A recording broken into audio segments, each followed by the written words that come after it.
morning. This week's Sunday morning message will be out of the book of Proverbs, chapter 27.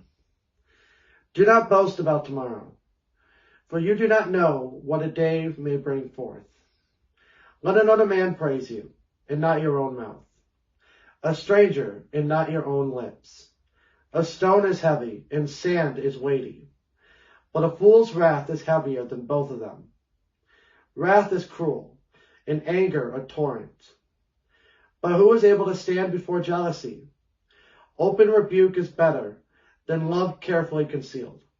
Faithful are the wounds of a friend, but the kisses of an enemy are deceitful. Who would prefer a friend's wounds to an enemy's kisses? Well, anyone who considers the source. A friend who has your best interest at heart may have to give you unpleasant advice at times, but you know it is for your own good. An enemy, by contrast, may whisper sweet words and happily send you on your way to ruin. We tend to hear what we want to hear, even if an enemy is the only one who will say it. A friend's words, no matter how painful, are much more valuable. A satisfied soul loathes the honeycomb, but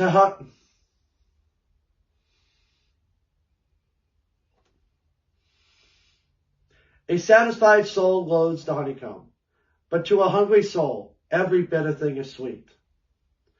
Like a bird that wanders from its nest is a man who wanders from his place.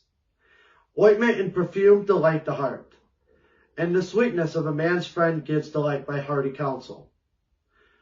Do not forsake your own friend, or your father's friend, nor go to your brother's house in the day of your calamity. Better is a neighbor nearby than a brother far away. My son, be wise, and make the heart glad, that I may answer him who reproaches me. A prudent man foresees evil and hides himself. The simple pass on and are punished. Take the garment of him who is surety for a stranger, and hold it in pledge when he is surety for a seductress. He who blesses his friend with a loud voice, rising early in the morning, it will be counted a curse to him. A continual dripping on a very rainy day and a contentious woman are alike. Whoever restrains her restrains the wind, and grasps oil with his right hand. Quarrelsome nagging or unwanted comments can feel like torture. People nag because they feel like others are not listening to or not agreeing with them. But nagging hinders communication more than it helps. When tempted to engage in this destructive habit, stop and examine your motives. Are you concerned about yourself getting your own way or being right, than about the person that you're alleging to help? If you are truly concerned about other people, think of a more effective way to get through to them. Surprise them with words of patience, love, and encouragement. Then see what happens. As iron sharpens iron, so a man sharpens the countenance of his friend. Mental sharpness comes from being around people who will sharpen us. A meeting of minds can help people see their ideas with new clarity, refine those ideas, and shape them into brilliant insights. This requires discussion partners who could challenge one another and stimulate thought. People who could focus on an idea without involving their egos in the discussion. People who know how to attack the thought and not the thinker. Two friends who challenge each other can help each other become sharper. Whoever keeps the fig tree will eat its fruit, so he who waits on his master will be honored. With all the problems and concerns a leader has, it could be easy to overlook the very people who most deserve attention. Faithful employees or volunteers, those who, so to speak, tend the fig trees. If you are in any leadership position, the people who stand behind you, who work hard and help you get the job done, deserve to share in your success. Be sure that in all your planning, organizing, and working, you remember the people who are helping you the most. As in water, face reflects face. So a man's heart reveals the man.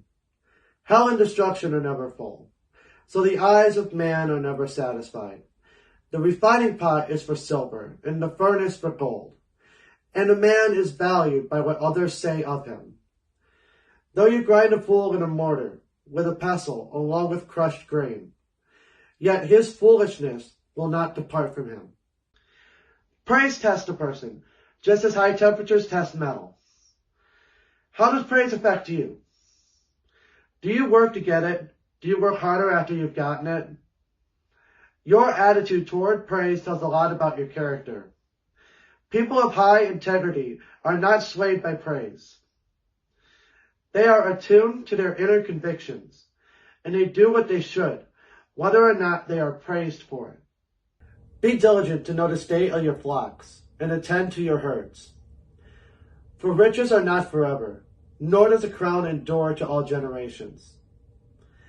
When the hay is removed, and the tender grass shows itself, and the herbs of the mountains are gathered in, the lambs will provide your clothing, and the goats the price of a field. You shall have enough goat's milk for your food, for the food of your household, and the nourishment of your maidservants. Because life is short and our future is uncertain, we should be all the more diligent in what we do with our lives. We should act with foresight as we attend to our homes, families, and careers. Be a responsible steward, like a farmer with his or her lands and herds, for God's people. Thinking ahead is a duty, not an option. Thank you for watching. Next week we'll be continuing out of the book of Proverbs with chapter 28. God bless.